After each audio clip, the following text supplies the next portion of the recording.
The clock on the diner wall ticked louder than the voices inside. Rain beat against the dusty glass windows as a young waitress wiped tables alone, her hands trembling with exhaustion. Then, the door creaked open, and 3 drunk men stumbled in, laughter echoing through the near-empty diner.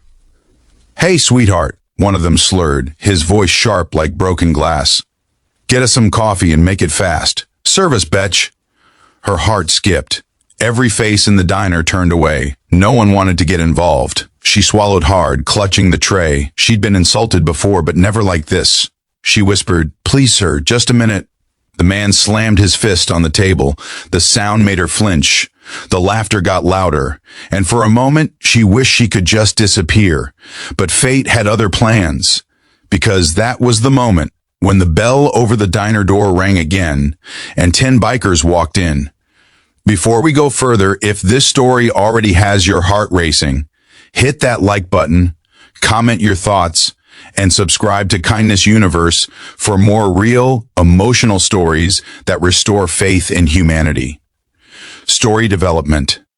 The rain had turned into a storm outside, but nothing was louder than the tension inside the diner. The waitress's name was Emily, just 24, working double shifts since her father's hospital bills started piling up. She wasn't just serving food, she was serving hope. Every single day, trying to keep her small world from falling apart. But tonight, her patience was running thin. The thugs sat in the corner booth, their boots on the table, mocking her every move. The leader, a tall, scarred man with a cigarette dangling from his lips, grinned. "What's wrong, doll? Too scared to serve real men?" Emily froze. Her eyes darted to the counter, hoping for help, but the cook had gone out back. She was alone. The men started clapping, shouting crude words, and then one of them reached out, grabbing her wrist. "Let go!" she cried, but her voice cracked. He laughed, twisting her arm just enough to make her wince. "Relax, sweetheart. We're just having fun." That's when it happened. The roar of engines outside. Thunder? No, motorcycles, 10 of them. The bell jingled again, and the room's air changed completely. Boots hit the floor, heavy, synchronized. 10 leather-jacketed bikers, soaked from the rain, stepped inside with calm, controlled power. They didn't yell, they didn't need to. Their silence spoke louder than any threat. The leader, a man with a gray beard and piercing eyes, scanned the room. He noticed Emily's tears first, then the trembling hand of the thug still gripping her wrist. He walked up slowly, his boots echoing against the tiled floor. The thug shifted uncomfortably.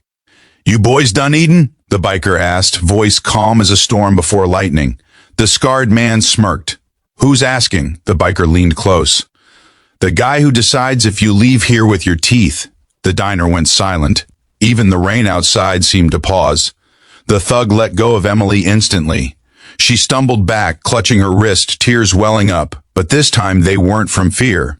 The standoff, the bikers didn't raise their fists. They didn't need to. Their presence was enough. A wall of respect, of silent authority. The leader turned to Emily. "You all right, ma'am?" She nodded weakly, voice trembling. Yes, thank you." He nodded once, then looked at the thugs again. "Apologize." The scarred man laughed nervously. "It was a joke, man. Don't take it so serious." The biker slammed his hand on the table so hard the coffee mugs jumped. "I said, apologize." The thug swallowed. His smirk faded. He turned to Emily, eyes avoiding hers. "Sorry." She stood frozen, shocked that anyone had stood up for her at all. In all her nights working that diner, no one ever did. The biker nodded. "Good. Now finish your meal and get out." The men didn't touch their food. They got up and left without another word. When the door shut behind them, Emily's knees almost gave out. The biker caught her by the elbow gently. "Easy now. You did good." Tears spilled down her face. She'd held them in for hours, for years maybe, and now they came all at once. "I didn't think anyone would help me," she whispered. The biker gave a small, knowing smile. People like that forget there's still good left in this world. Don't let them make you believe otherwise. The diner moment, the bikers stayed. They didn't talk much, but their presence filled the place with warmth instead of fear. They ordered coffee and pie. Simple, but Emily made sure it was perfect. Her hand still shook, but the old biker noticed and said quietly, "Relax, kid. You're safe now. She looked at their jackets. Road Angels MC stitched across the back. A group known not for violence, but for protecting small towns, helping the helpless, and standing for respect. One of the younger bikers, maybe 30, said, "You know, ma'am, my sister works a diner too. People forget servers are human." That line hit her deep. For years, people treated her like background noise, someone to clean up, not someone to care about. She smiled for the first time that night. "Thank you, all of you." The old biker nodded. "No thanks needed, just keep your head high." Before leaving, the leader placed a thick envelope under his empty mug. She didn't notice until they were gone. Inside, $2,000 in cash and a note that said, "For your dad's surgery. Tell him the Road Angels said he'll ride again soon." Her hands trembled as she read it, tears blurring the ink. How did they know? She never told anyone about her father.